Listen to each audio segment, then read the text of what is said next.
Assalamualaikum warahmatullahi wabarakatuh. Kami, kelompok 3 Asas-Asas Manajemen, kelas E, Administrasi Publik 2020, akan memaparkan materi mengenai pengkomunikasian dalam manajemen dalam rangka pemenuhan tugas asas-asas manajemen.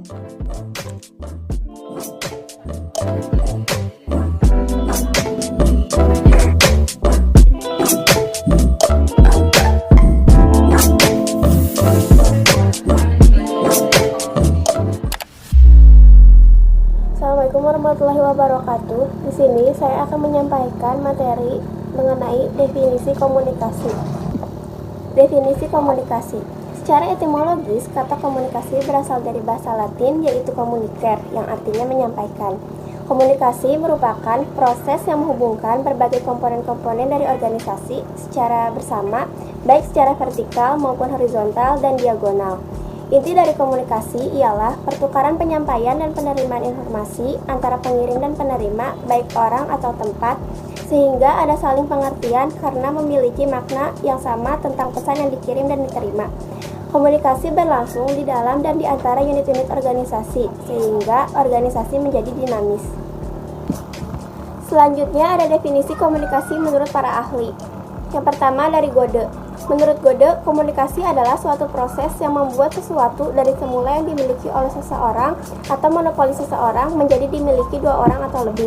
Yang kedua dari Brandlin.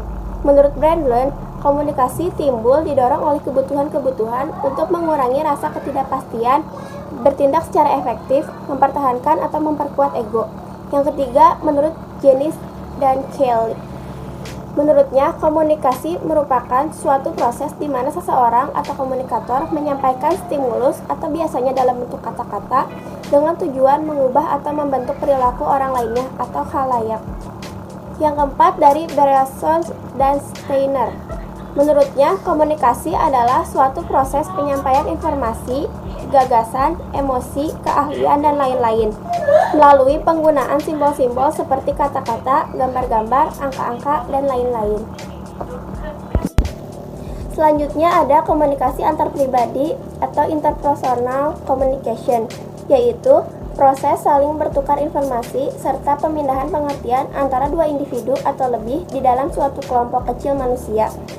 Selanjutnya ada komunikasi dalam organisasi atau organization communication, yaitu proses di mana pembicara memberikan informasi secara sistematis dan memindahkan pengertian kepada orang-orang di dalam organisasi dan juga kepada orang-orang dan lembaga-lembaga di luar organisasi, namun masih terkait dengan organisasi tersebut. Kemudian yang selanjutnya mengenai pentingnya komunikasi, masih dalam bagian dari pengkomunikasian. Komunikasi yang efektif penting bagi manajer dalam organisasi untuk menjalankan fungsi dasar manajemen seperti perencanaan, pengorganisasian, memimpin, dan mengontrol. Pentingnya komunikasi dalam suatu organisasi dapat diringkas sebagai berikut. Yang pertama, komunikasi meningkatkan motivasi. Yang kedua, komunikasi adalah sumber informasi. Yang ketiga, komunikasi juga memainkan peran penting dalam mengubah sikap individu. Yang keempat, komunikasi juga membantu dalam bersosialisasi. Dan yang terakhir, yang kelima, komunikasi juga membantu dalam proses pengendalian.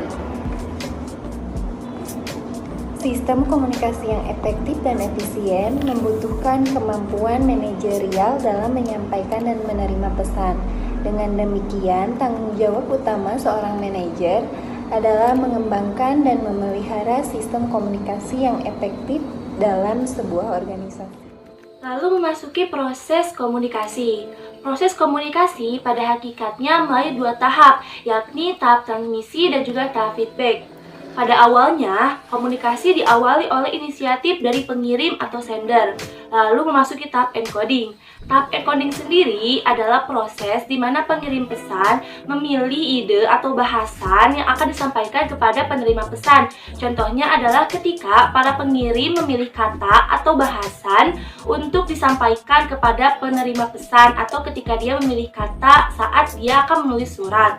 Yang kedua adalah hasil dari encoding tadi mari kita sebut sebagai pesan ataupun message ataupun media. Nah, media atau pesan tadi memasuki proses decoding. Proses decoding ini adalah proses di mana sang penerima pesan menerjemahkan maksud pesan tersebut. Ini akan menandakan apakah pesan yang disampaikan oleh pengirim akan tersampaikan dengan baik atau tidak pada sang penerima pesan. Lalu memasuki tahapan terakhir, yakni adalah tahapan feedback atau pemberian respon. Pada hakikatnya, komunikasi hanya akan berjalan ketika sang penerima pesan mengirimkan pesan kembali pada sang pengirim. Nah, ini dia yang disebut sebagai respon. Respon di sini dapat berupa balasan maupun kritik dan juga saran. Baik, saya akan memaparkan materi tentang elemen dasar proses komunikasi. Elemen dasar proses komunikasi itu ada 7. Yang pertama, pengirim atau sender. Pengirim atau sender disebut dengan komunikator adalah individu, kelompok atau organisasi yang memulai komunikasi yang telah mengkonseptualisasikan gagasan yang ingin disampaikan ke pihak lain. Yang kedua ada pesan atau message. Yang dimaksud dengan pesan dalam proses komunikasi ini adalah ide, perasaan, pedoman, instruksi, perintah atau konten apapun yang dimaksudkan untuk dikomunikasikan. Yang ketiga, ada konversi pesan ke bentuk simbolis atau encoding. Proses ini merupakan proses mengubah ide, pemikiran atau komponen pesan atau informasi yang akan dikomunikasikan menjadi simbol, kata-kata, tindakan, diagram, atau gerakan tubuh. Yang keempat, ada saluran komunikasi atau communication channel. Pengirim memilih saluran atau media yang akan digunakan untuk menyampaikan pesannya kepada penerima.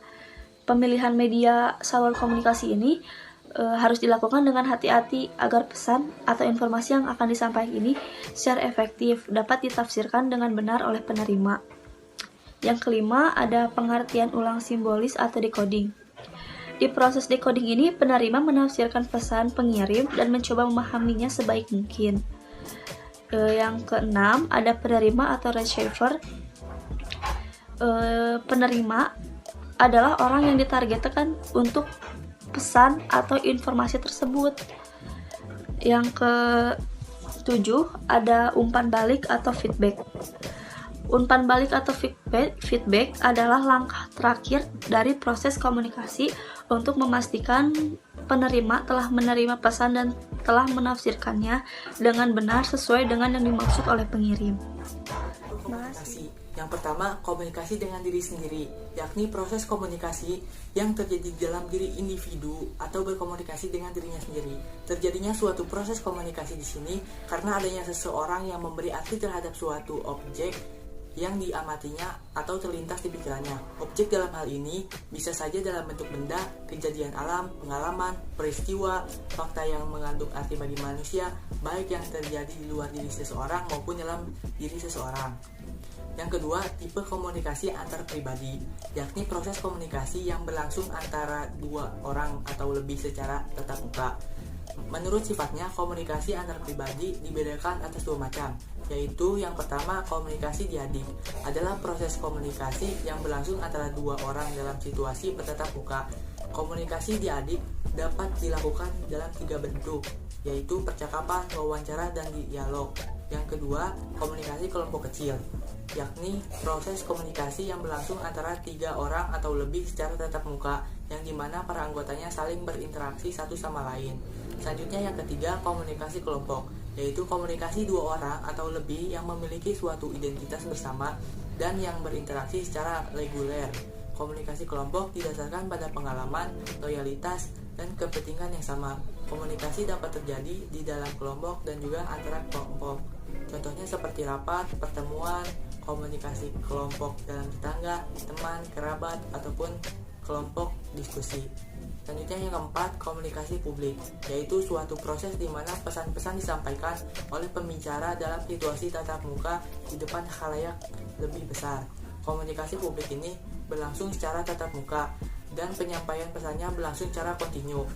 Dapat diidentifikasi siapa yang berbicara dan siapa pendengarnya. Interaksi antara sumber dan penerimanya sangat terbatas, sehingga tanggapan balik pun terbatas dan waktu yang digunakan sangat terbatas.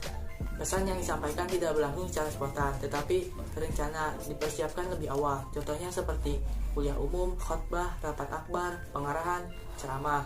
Selanjutnya, komunikasi massa, yaitu proses komunikasi yang berlangsung di mana pesannya dikirim dari sumber yang melembaga kepada khalayak yang sifatnya massa melalui alat-alat bersifat mekanis. Sifat pesannya terbuka dengan khalayak yang variatif, baik dari segi usia, agama, suku, pekerjaan, maupun dari segi kebutuhan.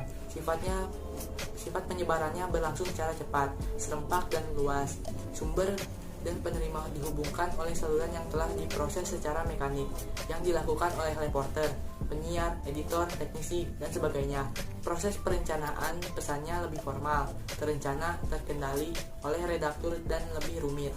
Pesan komunikasi berlangsung satu arah, dan tanggapan baliknya lambat dan sangat terbatas. Contohnya yaitu seperti radio dan televisi. Selanjutnya yang terakhir yaitu komunikasi organisasi, yaitu pengiriman dan penerimaan berbagai pesan organisasi di dalam kelompok formal maupun informal dari suatu organisasi.